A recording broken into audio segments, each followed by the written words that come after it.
नमस्कार. आपल्या सर्वांचं दसरी अकॅडमीच्या ऑनलाईन प्लॅटफॉर्ममध्ये पुन्हा एकदा मी सुनील डांबरे स्वागत करतो.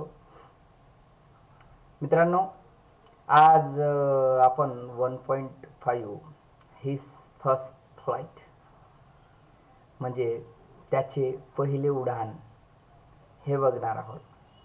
हा चॅप्टर एक मोटिवेशनल चॅप्टर आहे, लियम ओक्लेअर्टी यांनी लिहिलेला.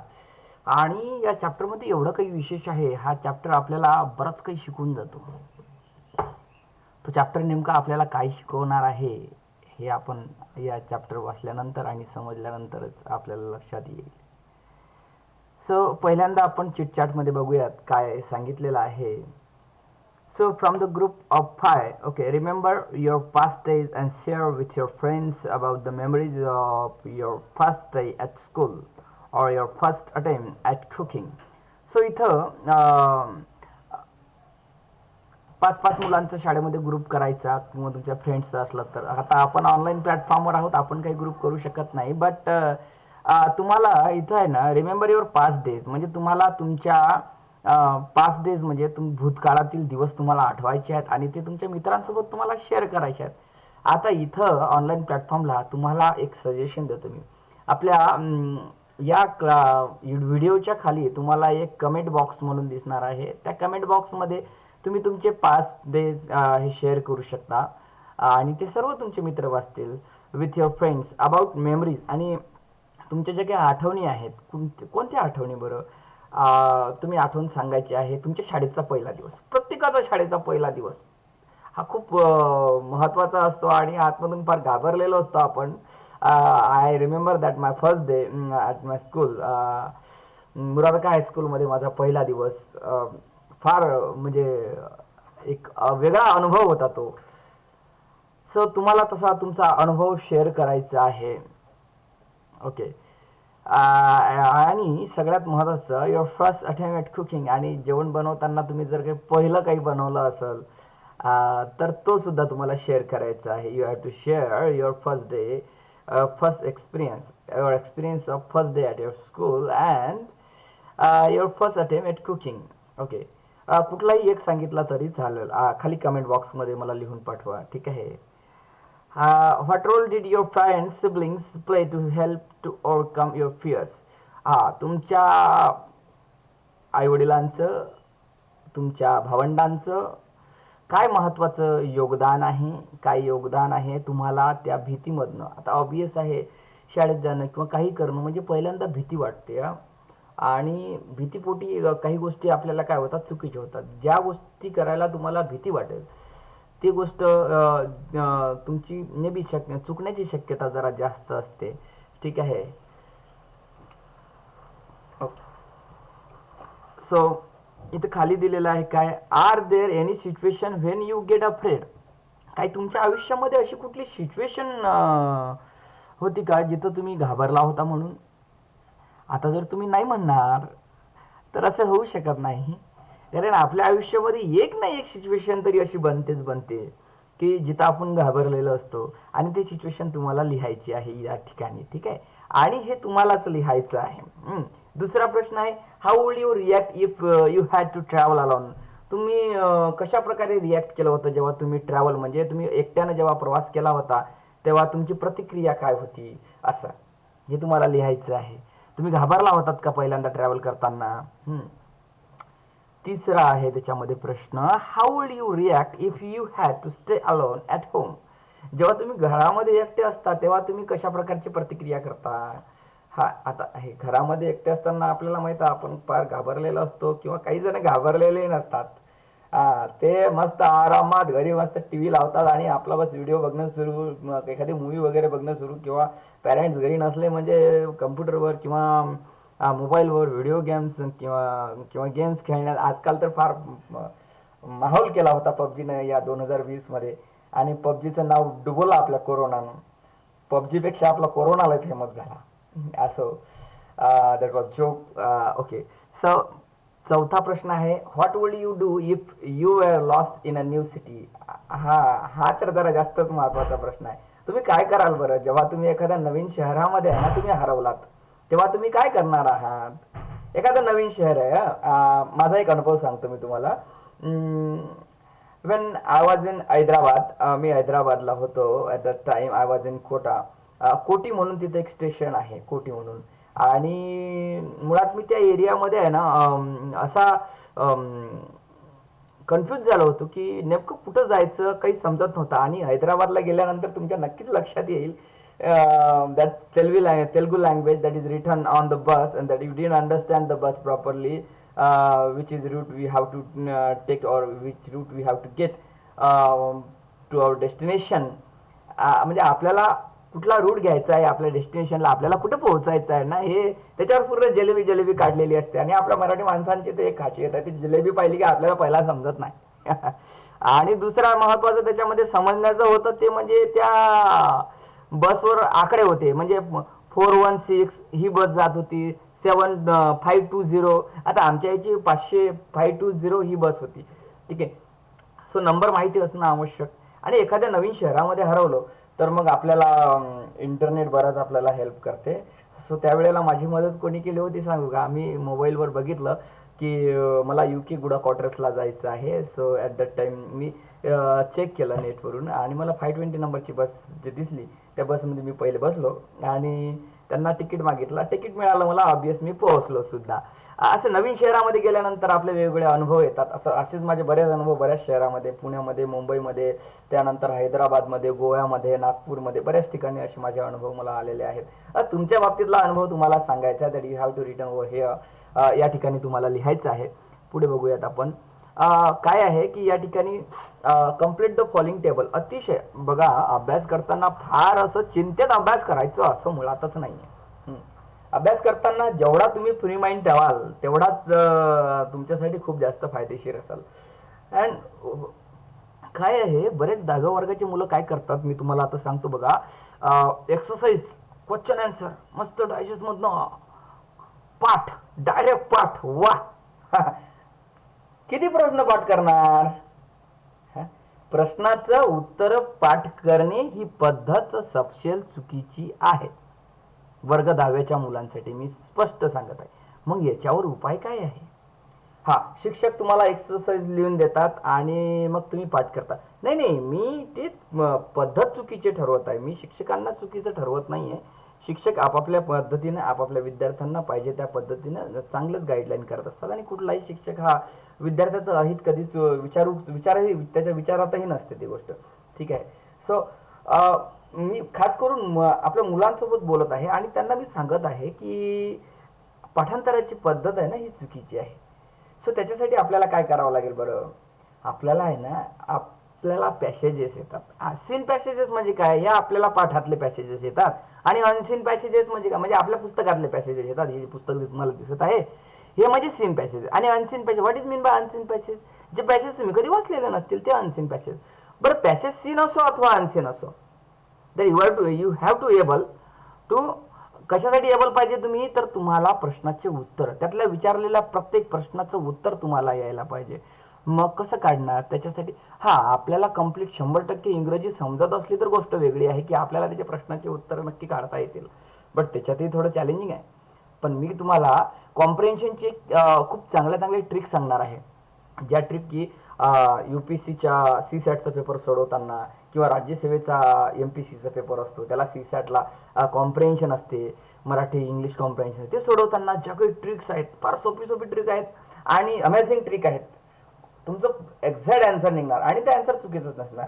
नाही तर आपली कॉम्प्रिहेन्शन मधनं आन्सर काढण्याची पद्धत काय आहे? प्रश्नामध्ये जर आता इथं ऑब्झर्व आहे, त्या पॅराग्राफमध्ये ऑब्झर्व शब्द बघायचा आणि ऑब्झर्वच्या मागची पुढची line full stop to full top copy. Wrong.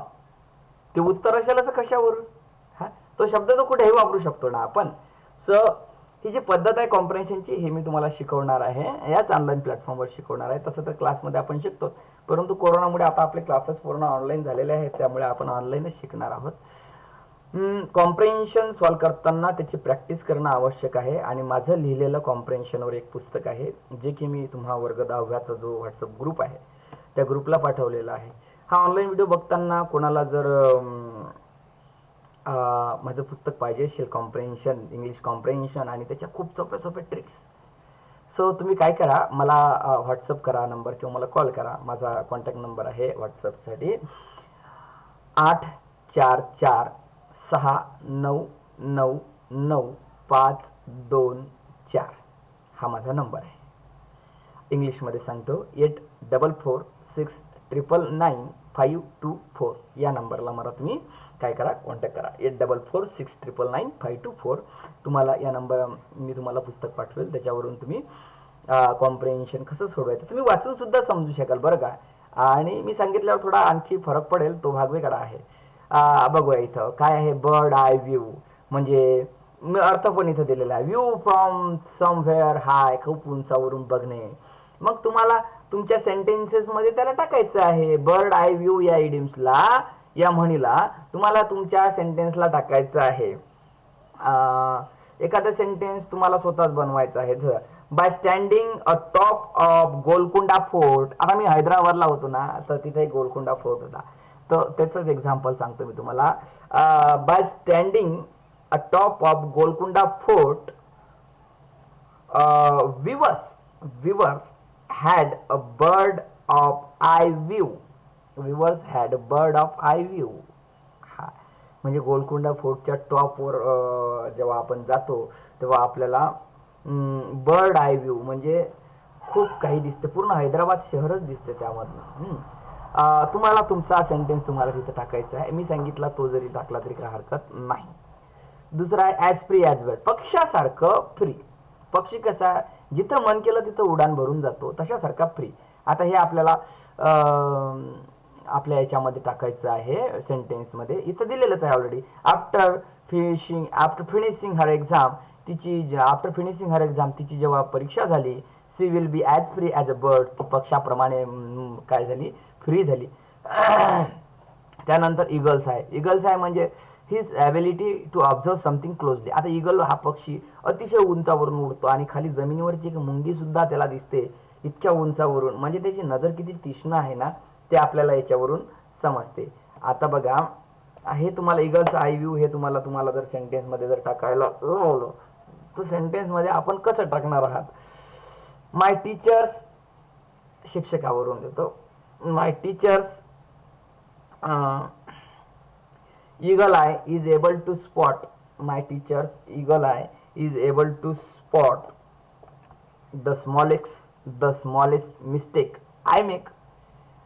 काय सांगितलं मी, माय teachers eagle eye is able to spot the smallest mistake I make. आणि चौथं काय आहे, स्प्रेड वन्स विंग. आणि अर्थ मिनिंग दिलेला आहे to try work on things independently. म्हणजे इंडिपेंडेंटली म्हणजे स्वतंत्रपणे, कुठलीही गोष्ट स्वतंत्रपणे करण्यासाठी प्रयत्न करणे. ओके, सो या ठिकाणी स्प्रेड वन विंग्स म्हणून तुम्ही लिहू शकता, parents must give their children an opportunity to spread their wings while making a decision about their career. So पॅरेंट्सनी म्हणजे आईवडिलांनी मस्ट गिव्ह देअर चिल्ड्रन, त्यांच्या मुलांना अपॉर्च्युनिटी द्यायला पाहिजे. कशाची, टू स्प्रेड देअर विंग्स, त्यांना स्वतंत्रपणे निर्णय घेण्याची. नाही तर बस माझा मुलगा डॉक्टरच होणार जन्मापासूनच, असं चालणार आहे का. तुम्हाला काय व्हायचं आहे ते महत्वाचं ना. तुम्हाला खरोखर जे करिअर निवडायचं आहे ते खरोखर तुम्हाला तुमच्या पसंतीने तुम्ही निवडा. एक गोष्ट निश्चितच आहे की त्यामध्ये तुम्ही एक्सपर्टचं डिसिजन घ्या. एक्सपर्ट डिसिजन आपण केबीसी मध्ये बघतो ना, एक्सपर्ट हे असते, त्याच्यामध्ये सांगायला असते. आपण एखादा निर्णय घेतला, आता आपण लहान आहोत की नाही, हो मान्य करा ना, आपण लहान आहोत आपण लहान. मग एकदा मोठ्यांना विचारायचं की मला हे करिअर निवडायचं आहे, हे योग्य आहे का. आता त्यांनी जर नाही म्हटलं, एकावर थांबायचं नाही ना, मग दोन विचारायचं, 3-4 जणांना, 3-4 एक्सपर्टला विचारून घ्यायचं. आणि 3-4 नाही म्हटलं तर मग ते अयोग्य आहे. आणि एकानं जर म्हटलं, एकाच्या याच्यावर बसू नका, 2 जणांना विचारा, त्यांनी हो म्हटलं तरी ठीक आहे. नाही म्हटलं, 3-4 जण जर तुम्हाला नाही म्हणत, देर इज समथिंग, म्हणजे तिथं काहीतरी नक्कीच घोड आहे असं समजायचं. ठीक आहे. एक्सपर्ट व्ह्यू घेणं आवश्यक आहे करिअरच्या बाबतीमध्ये, कारण आपण आपले अजून समाजाप्रती किंवा हे जग किती भयानक आहे, समोर काय काय तुमच्या समोर वाढून ठेवलाय म्हणजे काय काय धोके आहेत करिअरमध्ये, त्याचे फ्युचर प्रॉस्पेक्ट्स काय आहेत, भविष्यामध्ये ते करिअर चालल नाही चालल, असे बरेचसे पॉईंट्स ऑफ व्ह्यू असतात जे एक्सपर्ट तुम्हाला चांगल्या पद्धतीने सांगू शकतात. ओके, सो या ठिकाणी find more such idioms using the following keywords, म्हणजे खालचे कीवर्ड्स तुम्हाला लक्षात घेऊन तुम्हाला काय करायचं आहे, इडियम्स लिहायचे आहेत. आता हे इडियम्स कसे लिहिणार आहात तुम्ही, फ्लाय हा शब्द त्याच्यामध्ये यायला पाहिजे. जसं फ्लाय अवे म्हणू शकतो आपण, फ्लाय इन टू अ रेग म्हणू शकतो आपण, स्पार्क SPARKS स्पार्क फ्लाय असं म्हणू शकतो आपण. दुसरा आहे नेम ऑफ ॲनिमल, कुठल्याही ॲनिमलचा name, at a snail pace. दुसरा the to hold one horses असंही म्हणू शकतो. To be a white elephant असं सुद्धा म्हणू शकतो आपण. आपल्याला इडियम्स तयार करायची आहे, म्हणजे मनानं नाही ॲक्च्युली, काय आहे जे रेडी असतात त्याच.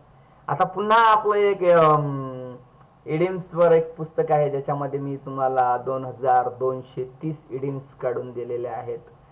ते पण खूप महत्त्वाचं पुस्तक आहे. असो, त्याचप्रमाणे ते पुस्तक सुद्धा तुम्हाला, ते पुस्तक जसं मी कॉम्प्रेन्शनचं बुक बोललो त्याच्यासोबतच अटॅच आहे ते बुक. एकच पुस्तक आहे, खूप मोठं पुस्तक आहे ॲक्च्युली, ते 400 ते 450 पेजेसचं. त्यानंतर आहे इथं कलर्सला बी ऑफ कलर अशी तुम्ही बनवू शकता, अशी तुम्ही एखादी इडियम सांगू शकता. वन्स ट्रू कलर, एखाद्याचा खरा कलर. आपण म्हणत नाही का आता त्याचे कलर दिसायला लागला, आता तो आपला रंग दाखवून राहिला, तेव्हा आपण म्हणू शकतो वन्स ट्रू कलर. असं म्हणू शकतो आपण असं. आता पुढे बघूयात आपण. आता झाला आपला चॅप्टर सुरू. ओके, तुम्हाला सांगू का, हा चॅप्टर तुम्हाला खूप काही शिकून देणार आहे, लक्षात घ्या.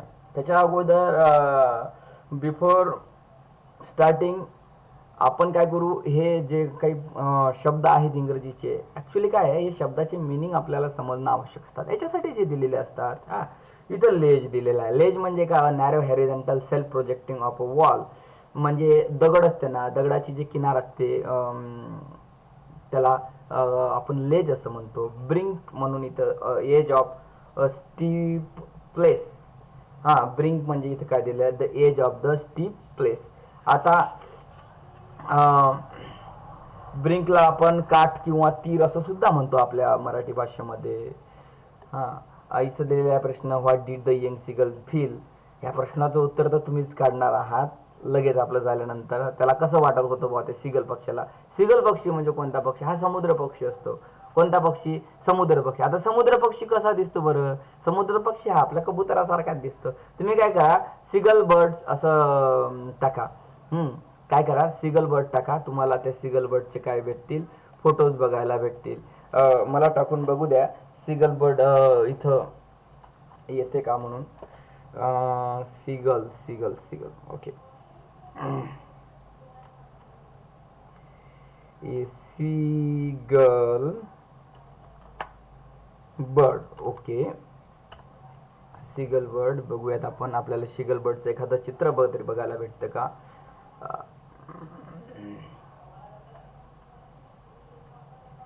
ओके, यायला थोडा उशीर लागत आहे.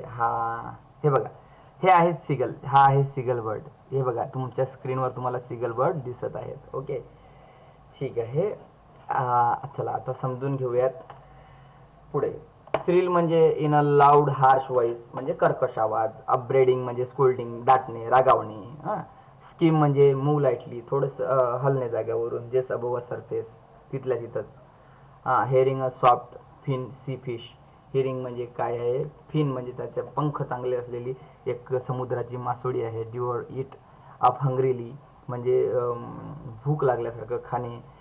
कॅकल, ड्युअर म्हणजे इट अप हंग्रीली, भूक लागल्यावर आपण कसं काही बी खातो. कॅकल, अटर और श्रील और क्राय. अटर कॅकल म्हणजे काय करणं, मोठ्याने ओरडणे, किंचाळणे म्हणू आपण त्याला. रडणे एक प्रकारे, परंतु कर्कश आवाजामध्ये, जसं की काहीतरी झालं. क्लिफ म्हणजे आताच सांगितलं, हाय स्टिप फेस ऑफ रॉक, दगडाची ते किनार असं आपण म्हणू. त्या पर्वताची एक किनार, पर्वताचा जो मोठा दगड असते त्याची एक ते छोटीशी जी किनार असते बारीक अशी, तर ती किनार. ओके, आणि त्यानंतर why did the young seagull feel hot. Okay, त्याला हॉट का वाटत होतं, हे सर्व प्रश्नाची उत्तर आपण बघू. सुरुवातीला चॅप्टरला सुरुवात करूयात. The young seagull was alone on his स्लेज. यंग सिगल हा सिगल पक्षी, आताच बोललो मी, सिगल पक्षी हा एकटा होता ऑन ही स्लेज, त्या अशा दगडाच्या एका किनारीवर असा तो एकटाच बसलेला होता.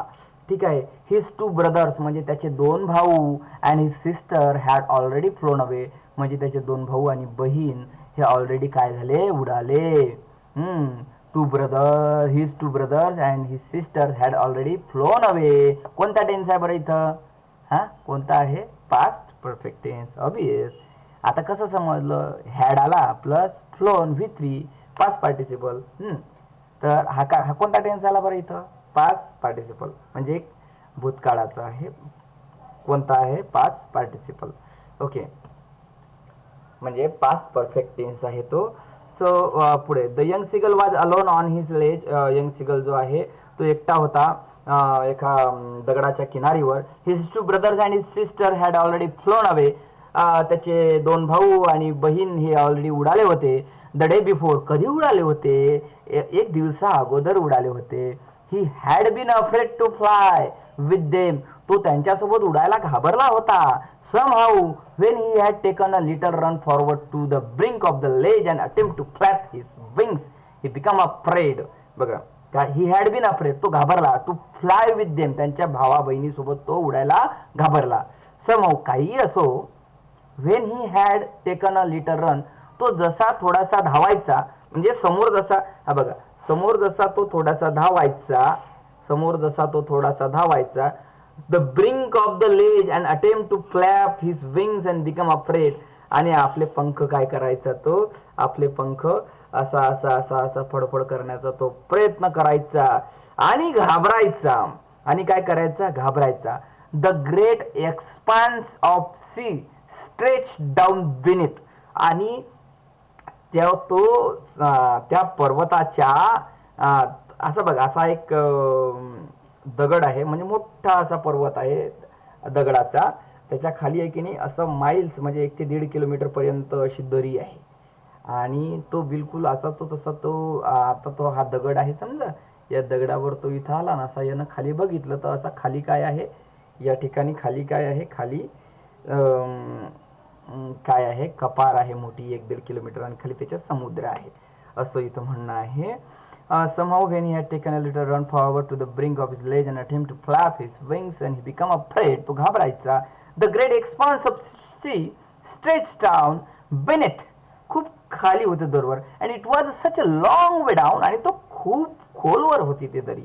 माइल्स डाऊन म्हणजे जवळपास, माइल्स म्हणजे 1 ते 1.5 किलोमीटर असं आपण पकडू. He felt certain that his wings would never support him.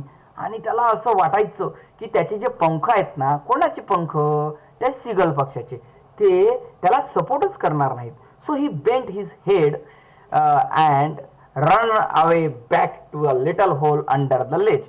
आणि त्या दगडाची जे कपार होती, त्या दगडाच्या तो काय करायचा? आपली मान खाली घालायचा आणि वापस पळून चालला यायचा. कुठं? आपल्या त्या घरामध्ये, त्या छोटीशी दगडाची जे कपार होती त्याच्यामध्ये तो येऊन जायचा, कारण तो घाबरायचा बहुत. The great expanse of sea stretch down beneath and it was such a long way down and miles down and he felt certain that his wings would never support him. आणि त्याला असं वाटायचं की त्याचे पंख त्याला सपोर्ट करतील नाही. So he bent his head and ran away back to the little hole under the ledge where he slept at night. जिथं तो रात्री झोपायचा. Even more each of his brother and his little sister. आणि त्याहीपेक्षा इच of his, त्याचे भाऊ आणि त्याची लहानी बहीण, हुज विंग्स वेअर फार शॉर्टर दॅन हिज ओन. आता त्याच्या दोन्ही भावाचे आणि बहिणीचे जे पंख आहेत ना, याच्यापेक्षा पण लहान होते. याच्यापेक्षा पण शॉर्टर दॅन हिज ओन, त्याच्यापेक्षा पण लहान होते. Ran to the brink, flap their wings and flew away. आणि त्यांनी त्याच्यावरच त्यांचे भाऊ काय झाले, उडाले ते छोट्याच्या पंखावर सुद्धा. आणि याचे पंखही आता मोठे झाले होते, तरी पण हा उडायला घाबरत होता.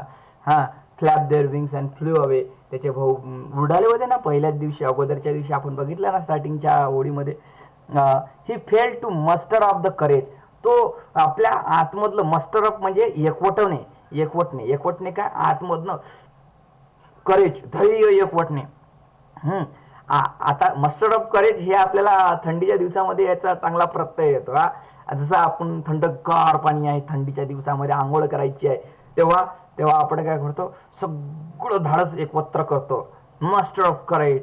आणि राम राम राम राम राम राम राम राम राम अशा प्रकारे 4-5 ते मग जेव्हा आपण अंगावर घेतो ना, तेव्हा तेव्हा कुठं आपली थोडीशी भीती कमी होऊन जाते. पहिल्यांदा तर 5 मिनिटं बस पाण्याला पायातच राहतो आपण, कसंच काय एवढं थंड पाणी अंगावर घेणार. आणि शेवटी आपण घेतो की त्याला काय म्हणतात, करेज, मस्टर ऑफ करेज, धैर्य एकवटणे. To take his plunge which appeared to him a desperate.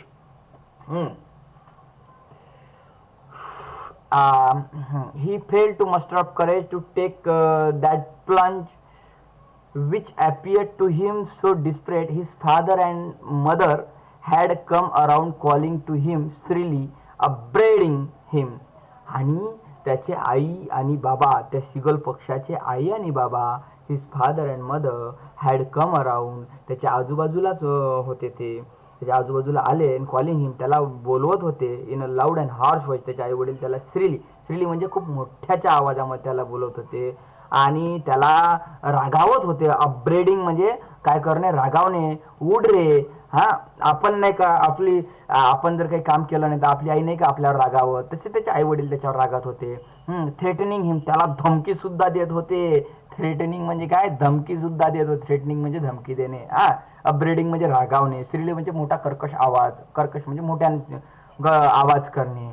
आपली आई नाही का करत आवाज मोठ्याने, काही काम केलं ना, काही काम ऐकू नका बरं आईच, बघा किती मोठा आवाज होते एकदम, होता का नाही.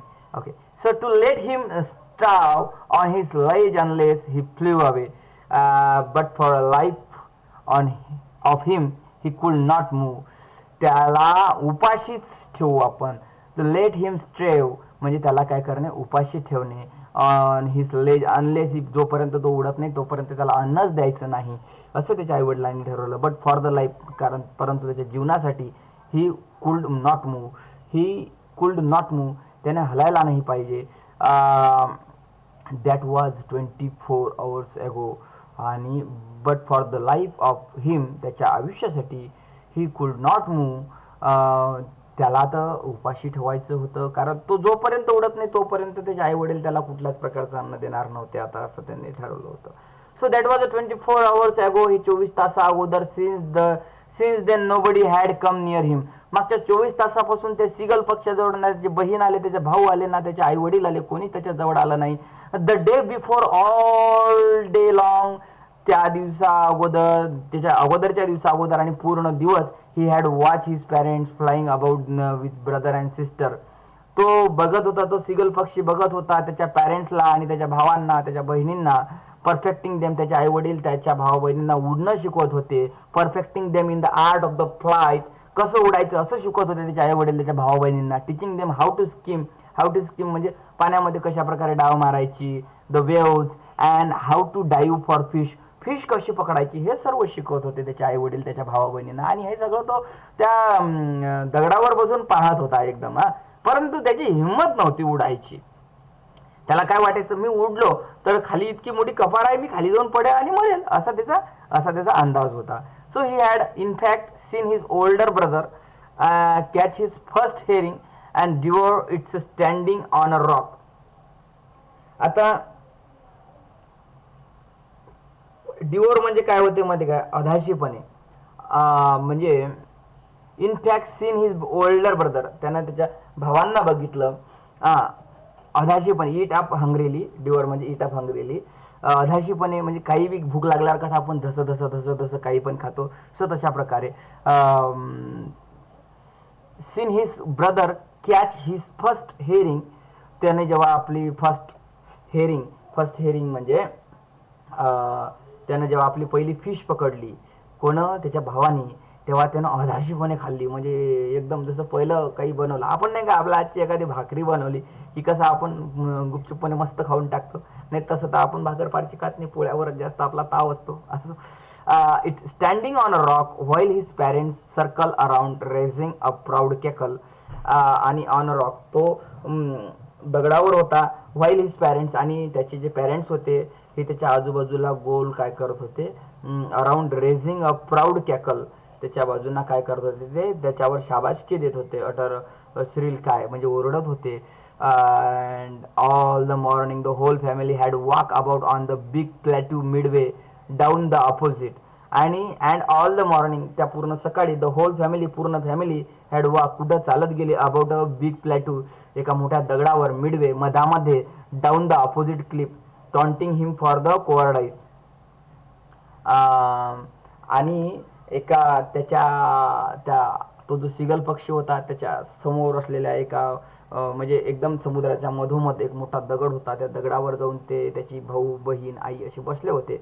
And morning whole family walk about on the his big plateau midway down the opposite cliff taunting him for his cowardice. आणि कोवर्डाईस म्हणजे काय, lack of courage of face danger, की जिथं काय नसणे, लॅक ऑफ करेज म्हणजे मनामध्ये धैर्य नसणे, फेस डेंजर म्हणजे कुठल्या तरी गोष्टीचा धोका असणे. Okay, so the sun was now ascending the sky. आता सूर्य डोक्यावर आला होता. Blazing blazing on his ledge. आता ब्लेझिंग म्हणजे काय होते माहिती का, ब्लेझिंग म्हणजे झगमगणारा झगमगणारा किंवा ज्वलंत, असं ज्वलंत झगमगणारा किंवा ज्वलंत म्हणजे काय होते blazing on his ledge. And what sorry and blazing on his ledge and that face the south. आणि तो जो होता तो दक्षिणेला होता. ब्लेझिंग म्हणजे तो लखलखणारा जो काही होता, लखलखणारा ज्वलंत. ज्वलंत म्हणजे ब्लेझिंगच्या बाबतीत, ब्लेझिंगच्या बाबतीत काय आहे इथं सूर्याच्या बाबतीत दिलेलं आहे. On his ledge and that face the south he felt the heat because he had not eaten since the previously nightfall. आणि त्याला खूप ही फेल्ट, त्याला कसं वाटत होतं त्याला फार गरम वाटत होतं, कारण he had not eaten since the previous nightfall. कारण त्यानं अगोदरच्या दिवशी रात्रीपासून त्या सिगल पक्षांना काहीच खाल्लं नव्हतं. He step slowly out of the brink of the ledge. आणि तो आरामात असा बाहेर यायला निघाला. And standing on one leg, आणि एका पायावर उभा राहिला. With the other leg hidden under his wings, आणि एक पाय त्यानं आपल्या पंखामध्ये लपवला. ही क्लोज वन आय, आणि एक डोळा त्यानं बंद केला. बळा नटखडा येतो हा, मस्त त्याने एक पाय पंखात लटकून पंखात आपला लपवला. That means by standing on the leg with he other leg hidden under his wings, त्यानं आपल्या पंखामध्ये एक पाय लपवला आणि क्लोज वन आय आणि एक डोळा बंद केला. Then the other he pretended to be the following asleep. त्याला असं दाखवायचं होतं की तो झोपत आहे किंवा तो झोपलेला आहे. Still they look no notice to him, म्हणजे त्यांना असं दाखवायचं होतं, त्या पक्षाला असं दाखवायचं होतं आता माझी सगळी चरमसीमा संपली, मला खूप भूक लागली, तुम्ही मला आणून द्या. असं म्हणजे तो एका पायावर, काय झालं पक्ष, आपल्या याला काय झालं, आपल्या मुलाला काय झालं हे बघायला कसे आई कशी धावून येते बरं. सो तशा पद्धतीनं त्यानं काही तो प्रयत्न केला, परंतु त्याचा बट स्टील दिल टूक नो नोटीस ऑफ हिम. त्याचे आई वडील त्याच्यावर कुठल्याही प्रकारचा काय करत नव्हते, लक्ष देत नव्हते. ठीक आहे. So he saw his two brothers and sisters lying on the plateau dozing with their heads sunk into their necks. Okay, या ठिकाणी आपल्याला काय बघायचं आहे बघा. हा notice of him, notice of him म्हणजे notice of he saw his two brothers and his sister lying on the plateau dozing with their heads sunk into their necks.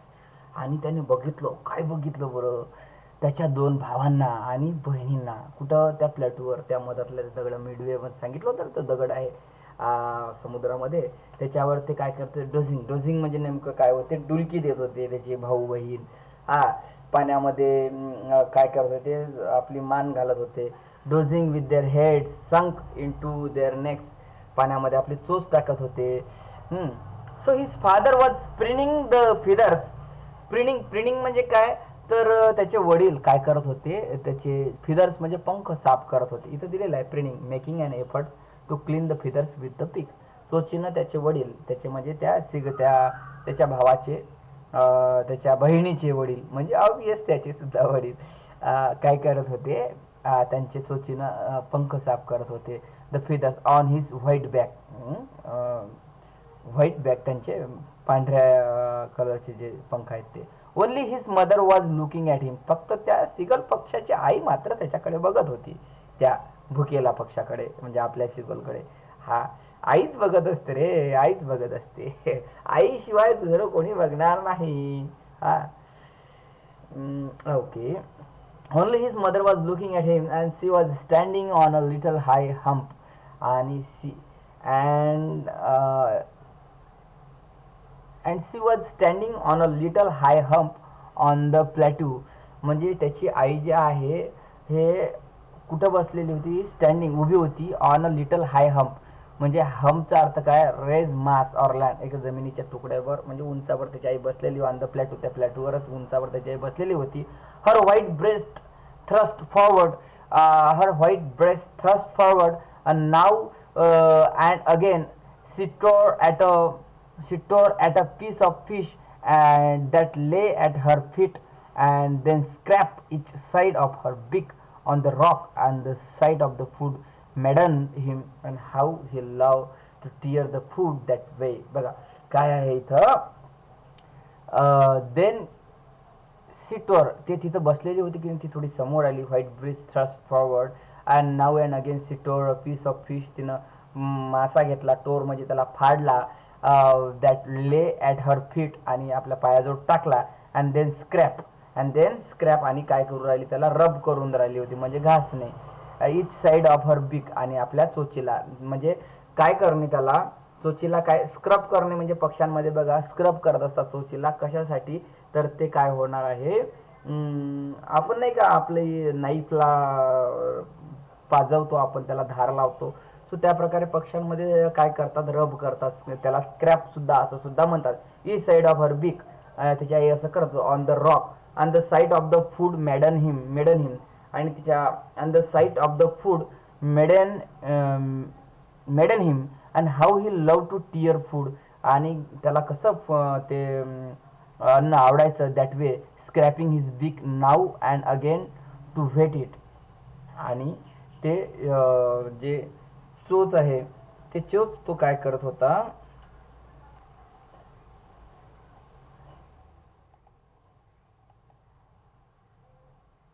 हा ते चोच तो scraping his beak now and again to whet it म्हणजे त्याला sharpen करत होता. Okay, इथपर्यंत. आणि आणि आणि आणि गा गा गा गा गा असा तर पक्ष्यांचा आवाज. He cried begin her to bring him some food, की त्याला काहीतरी अन्न दे. सी स्क्रीम बॅक डेरिसिव्हली, म्हणजे ती त्याला काय डेरिसिव्हली म्हणजे काय, की तू किती मूर्ख आहेस असं म्हणायचं होतं त्याच्याला. Call she scream back derisively, but he kept calling plaintively, and after a minute or so he uttered a joyful scream.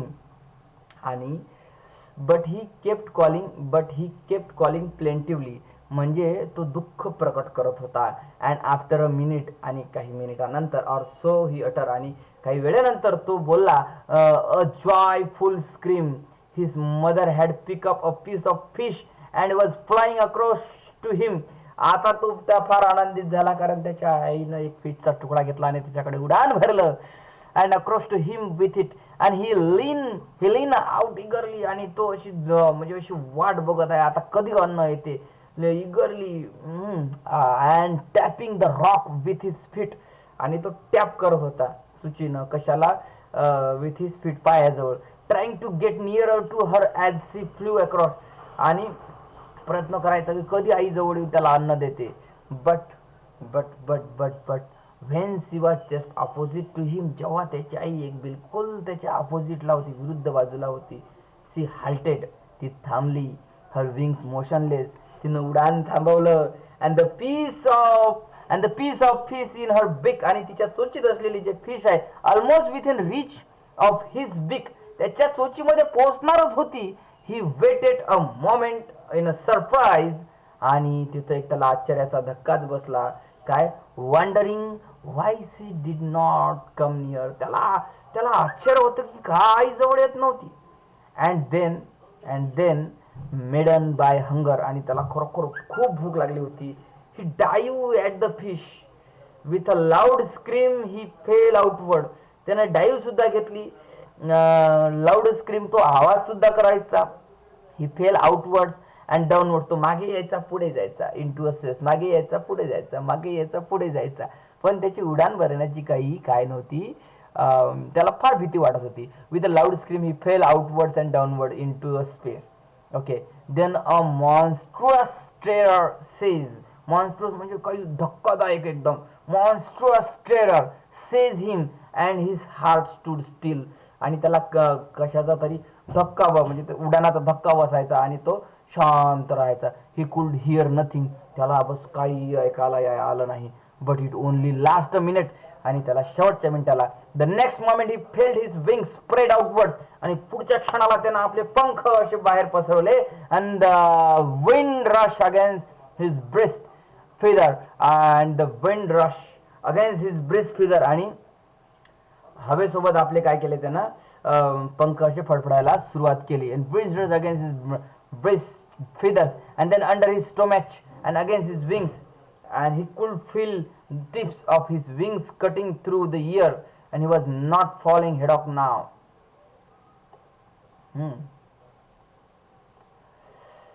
Okay, थोडासा जर राहिलेला आहे, आणि बघा,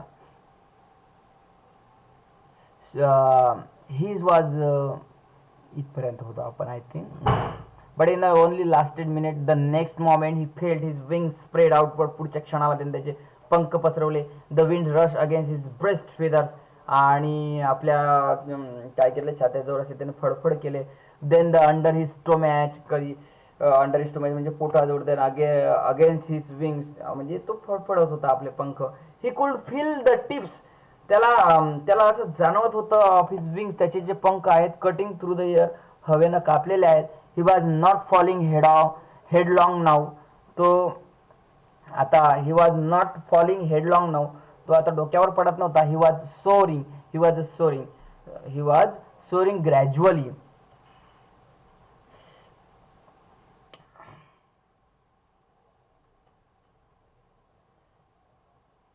ही was soaring gradually downwards and outwards, तो खाली यायचा आणि आउटवर्ड्स आणि बाहेर यायचा. म्हणजे डाऊनवर्ड्स म्हणजे खाली बघायचा आणि बाहेर यायचा, खाली बघायचा आणि बाहेर यायचा. He was no longer afraid, आता त्याला फारशी भीती नव्हती राहिली. He just felt a bit of dizzy, आणि डिझी म्हणजे काय होते, एक प्रकारे त्याला काय म्हणतो आपण, डिझी म्हणजे हा चक्कर येणे, भोवळ येणे, अशा प्रकारे. He was no longer afraid of, just felt a bit of dizzy. Then he flapped his wings once and he soared upward. आणि त्याने आपले एकदाचे पंख पसरवले, आणि once he soared upward, आणि तो वरते त्याने बघितलं. And call, his mother swooped past him and her wings making a loud noise, आणि त्याचे पंख काय करत होते, मोठा आवाज करत होते. He answered her with another scream, त्याने उत्तर दिलं. Then his father flew over him, त्याचे वडील त्याच्यावर आले. And screaming he saw his two brothers and sisters, तो बघत होता त्याच्या दोन भावांना आणि बहिणींना, फ्लाइंग अराउंड हिम, त्याच्या आजूबाजूला उडताना. कर्वेंटिंग अँड द बँकिंग, कर्वेंटिंग म्हणजे काय, जसं घोड्याप्रमाणे लिप करणे, आणि बँकिंग म्हणजे काय, एक पंख दुसऱ्या पंखापेक्षा असा उंच असणे, म्हणजे असा पंख असणे, ठीक आहे, असा किंवा हा असा एक पंख, याला म्हणतात banking. And soaring and diving, ते वेगवेगळ्या डाईव्ह करत होते. And then he completely forgot, नंतर तो सिगल पक्षी सगळं काही विसरला. That he failed that he had not always been able to fly. तो सगळं विसरला की त्याला उडता येत नव्हतं वगैरे वगैरे, त्याला भीती होती. ही कमेंडेड हिमसेल्फ टू डाईव्ह. त्यानं स्वतः तसं ठरवलं की आता आपल्याला डाईव्ह करायचे आहे. And soar and curve and shriekingly shrilly, आणि एक मोठ्याचा आवाज करत, he was near the sea now. आता तो त्या समुद्राजवळ होता. Flying straight over it, facing straight over the ocean. He was near the sea. तो समुद्राजवळ होता आता. Now flying straight over it, आणि सरळ होता तसा आता उडाणाचा. आता facing straight out over the ocean, समुद्राकडे त्याचा पूर्ण आता मान होती. तो सरळ आता खाली येत होता. He was a vast green sea beneath him. त्याला बघितलं मोठा समुद्र त्याच्या खाली आहे. विथ अ लिटल रिच, आणि तिथं काय आहे, दगडाच्या अशा काय आहेत, चेन आहे, चेन्स ऑफ हिल्स म्हणजे पहाड असणे. Moving over it and turn his बीक, त्याने त्याची बीक अशी टर्न केली साईडवेज अँड कॉ अम्युजली, आणि त्याला अम्युजली म्हणजे आनंददायीपणे मनोरंजकपणे त्याला फार ते वाटत होतं. His parents and his brothers and sister had landed on this green flooring ahead of him, आणि त्याचे भाऊ, त्याचे 2 भाऊ, त्याची बहीण आणि त्याचे आई वडील had landed on the green flooring. ते कुठं थांबले, ग्रीन फ्लोरिंगवर थांबले होते. Ahead of him and they were beckoning to him. आणि ते त्याच्याकडे बघत होते. ते त्याच्याकडे काय करत होते, बघत होते. बॅकनॉक म्हणजे काय, टू गिव्ह अ सिग्नल. त्याला काय सिग्नल द्या, to move near, to follow. Okay, beckoning him, calling shrilly. त्याला मोठ्याने आवाज देत होते. ही ड्रॉप हिज लेग, त्याने त्याचा पाय ठेवला. To stand on the green sea, आणि त्याने ग्रीन सी म्हणजे त्या हिरव्या समुद्रावर आपला पाय ठेवला. His leg sank into it, आणि त्याचे पाय त्या समुद्रामध्ये आता लागले. आणि शेवटी एकदाच त्यानं उडान भरलं. He scream with fright and attempt to rise. He scream with fright, त्याचं तो इतका घाबरला होता. And again flapping his wing, तो आपले पंख आता त्या पाण्यामध्ये असं फळफळ करत होता. बट ही वॉज टायर्ड, आता तो थकला होता. अँड वीक, आणि तो खूप काय झाला होता, अशक्त सुद्धा झाला होता. त्याला भुकेला ठेवलं होतं नाही एवढं. With hunger and he could not rise. Exhausted by the strange exercise, his feet sank into the green sea. त्याचे पाय ते पाण्यामध्ये होते समुद्राच्या. देन हिज बेली म्हणजे काय, पोट, touch it and he sank no further. आणि तो आता जास्त वेळ काय करू शकत नव्हता त्या पाण्यावर. तो सँक म्हणजे तरंगू शकत नव्हता. सो ही वॉज फ्लोटिंग, तो काय floating on it and around. Floating म्हणजे काय, तरंगणे. ठीक आहे. And around him his family, त्याच्या आजूबाजूला त्याची फॅमिली होती. वॉज स्क्रीमिंग, प्रेझिंग, आणि फार आनंदी होते आता सर्वजण. हिम अँड देअर बिग्स वेअर ऑफरिंग हिम, आणि त्यांचे सगळ्यांच्या बिग्स काय ऑफरिंग हिम डॉग फिश, आणि त्याला खायला आता मस्तपैकी डॉग फिश देत होते. He had made his first flight, आणि त्या पक्षाने, त्या सिगल पक्षानं आपली काय केली, आपली पहिली काय केली, त्यानं उडान भरली. आणि आपली पहिली उडान भरताना त्याच्या आयुष्यामध्ये उडान भरताना त्याला वाटलेल्या जेव्हा अडचणी, त्याला वाटलेल्या इतकी भीती, ते म्हणजे नेमकं, आणि त्याच्यावर त्याने कॉन्फिडन्सपणे केलेली मात, हे आपल्याला काय शिकवून जाते की आपण भीतीवर मात करू शकतो. स्वतःवर विश्वास ठेवला तरी आपण आयुष्यात जे हवे ते मिळवू शकतो. हा संदेश आपल्याला या पाठातून लेखक लियम ओ फ्लेअर्टी यांना द्यायचा होता. आता हे लेखक जे आहेत लियम ओ फ्लेअर्टी, हे नेमके कोण आहेत? ॲक्च्युली बघा, तुम्हाला लियम ओ फ्लेअर्टी यांच्या विषयी सांगतोय. लियम ओ फ्लेअर्टी यांचा जन्म 28 ऑगस्ट 1896 असा सांगितलेला आहे. आणि लियम ओ फ्लेअर्टी हे एक आयर्लंडचे, हे कुठचे होते, आयर्लंड या देशाचे होते. आणि एक असामान्य अशाच घरामध्ये त्यांचा जन्म झाला होता. विशेष म्हणजे त्यांच्या ज्या कथा होत्या, कथन या कौशल्यामुळे, बारकाईनं निरीक्षण करण्याच्या गुणधर्मामुळे ते विशेषत्वाने ओळखले जात होते. That means Liam O Flaherty was born in Ireland in the 20th of August in 1896. And he is known for his extraordinary storytelling ability and his keen sense of observation beginning with the career in the army. ते सुरुवातीला कुठं होते, Indian नाही, Ireland आर्मीमध्ये होते. So he went on the work of the seaman, आणि त्यानंतर ते नेव्हीमध्ये सुद्धा त्यांनी काम केलं. इट वॉज अ ब्रदर, त्यांचे एक भाऊ होते जे पॉलिटिशियन होते, रॉबर्ट ओ फ्लेवर्टी. हू इनकरेज हिम, ज्यांनी त्याला काय केलं, प्रोत्साहित केलं. Him to write down his experience, की तुझे अनुभव लिही. Due to his political connection, आणि त्याचे काही जे काही पॉलिटिकल कनेक्शन होते त्याच्यामुळे त्याला आपल्या लिओमला काय सोडावा लागला, तो देश सुद्धा सोडावा लागला. Due to his political connection he had to leave Ireland and then he took up writing seriously, आणि त्यानंतर त्यांना रायटिंग खूप सिरियसली करणं सुरू केलं. The first flight, the sniper and the informer are the amount his famous works that we know. इतकं छान असं लिखाण आहे. खूप काही आहे यांच्याविषयी. थोडं तुम्ही गुगलला अबाउट लिएम ऑफ फ्लेअर टाकलं की तुमच्यासमोर असं पूर्ण प्ले, त्यांची अर्ली लाईफ, त्यांची त्यांनी कुठलं काम केलं, सो या संदर्भामध्ये खूप जास्त काही नाही. तुम्हाला फक्त लेखकाचं नावच ध्यानात ठेवायचं आहे, हे जरा मी तुम्हाला जास्त सांगितलं. ठीक आहे. असा हा चॅप्टर जो तुम्ही शिकलेला आहात. ठीक आहे. आणखी तुम्हाला व्हिडिओ आवडला असेल तर नक्की या व्हिडिओला लाईक करा, शेअर करा तुमच्या मित्रांना. वर्ग 10वीचे तुमचे सर्व मित्र जे असतील, जर तुम्ही पॅरेंट्स म्हणून बघत आहात तर तुमच्या जे कोणी ओळखीचे आहेत, मुलं आहेत, त्यांना हा व्हिडिओ दाखवा. आणि या व्हिडिओ फक्त शालेय मुलांनाच नाही तर कोणालाही खूप काही शिकून जाणार आहे, कारण पहिलं उडान आणि एक कॉन्फिडन्स भरणारा आहे. आपल्या द श्री अकॅडमीच्या या चॅनलला तुम्ही सर्वांनी लाईक करा, शेअर करा आणि कमेंटसुद्धा करा. सो आजच्या दिवशी इथं थांबूयात. पुन्हा भेटूयात पुढच्या सत्रामध्ये, म्हणजे समोरच्या चॅप्टरमध्ये. ठीक आहे. तोपर्यंत धन्यवाद.